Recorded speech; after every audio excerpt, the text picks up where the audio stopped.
Welcome to the Amy McManus Show. I have some interesting school stories coming out of our country, out of Washington State, in an area called Glebe. They're going to try to basically kind of ban potatoes, of all things. Potato growers are fighting back.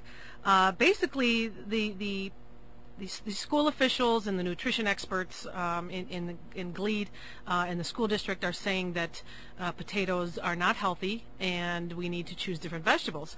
One Washington man is so exasperated by the proposal, he's doing a 60-day all-potato diet to demonstrate that potatoes are nutritious. He said, "We're concerned that this is a misconception to the public that potatoes are not healthy," and he is in charge of the Washington Potato Commission. The potato isn't the scourge of the earth, it's nutrition. Healthy food advocates say they're not anti-potato, but they think children need a greater variety of fruits and vegetables and whole grains.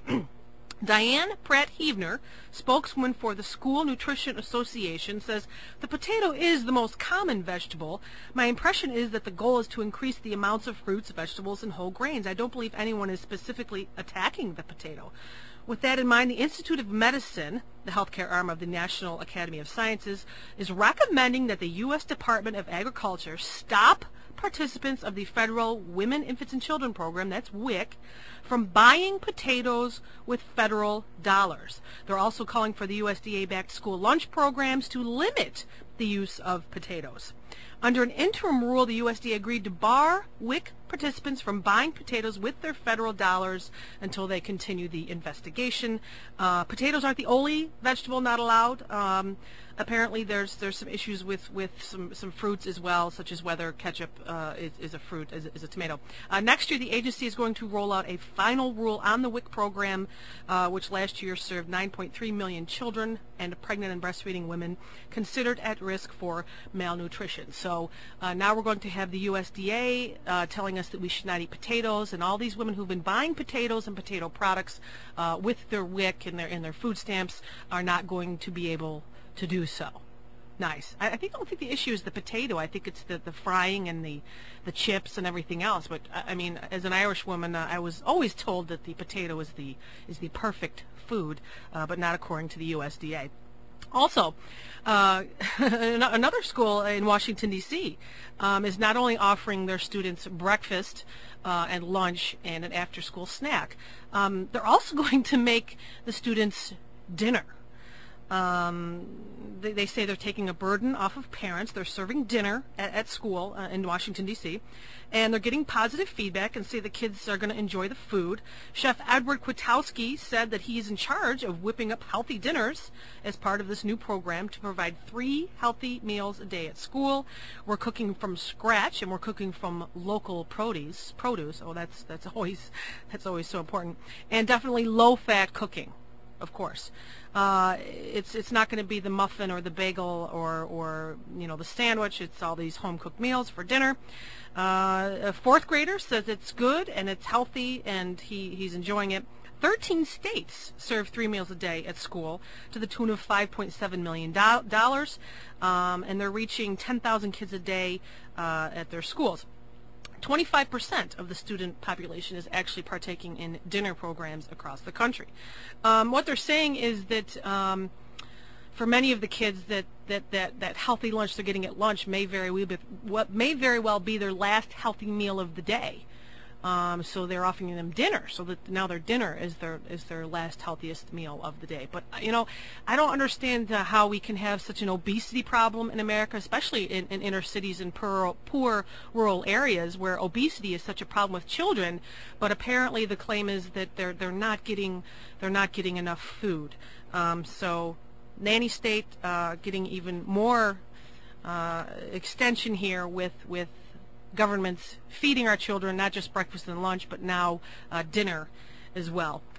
Also out of Detroit, some school news out of Detroit, out of Wayne County, the prosecutor there named Kim Worthy is pushing for a law, now get this, that calls for jail time for parents who skip parent-teacher conferences.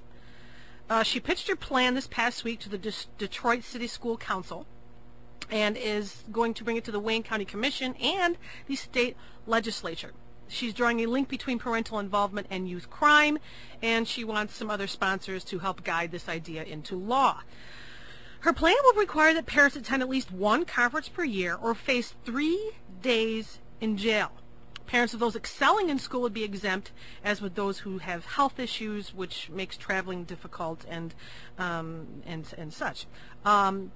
They can stay actively engaged through email. That may be allowed. They're going to make judgment calls there.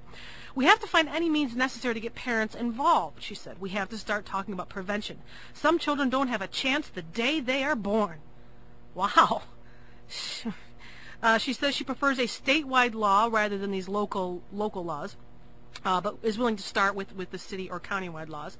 There is no legislation pending in the State House because of the controversy, obviously. Let's see, we got Kevin McNamara, another guy, Democrat out of Canton, said he feared this law would become a tattletale version of pin the tail on the bad parent. The question is, how much government do I want in my life? The reality is that it would be an unenforceable mandate that we don't have time to do. This is another thing we can add on to the list of things that teachers don't want to do, and that is getting a hold of parents who don't come to parent-teacher conferences. If they're not coming to the parent-teacher conferences, chances are you're not going to be able to contact them at all.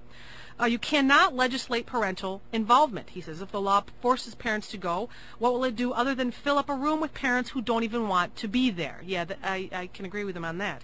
They don't want to come, and being forced to come, they're going to not be very open to what the teacher has to say about their child. The council president of the school board said that the proposed law would send the right message. We know at some point there has to be a line drawn and people have to be held responsible. Another councilwoman named Brenda Jones says she's worried. She says we need to rehabilitate them and get them engaged in their children's school. This Kim Worthy also pitched an idea before the Detroit Public Schools, saying that we need to do something about encouraging parents to be involved in their child's education. I don't necessarily agree we need to start punishing. I'm not sure what jail time is except punishing, but we have to find something. We have to find a middle ground. So maybe she's presenting this as this extreme idea, maybe to tweak people and get people interested, to find some sort of middle ground. She says her office will work with service groups to ensure prosecuted parents have resources to get more involved. So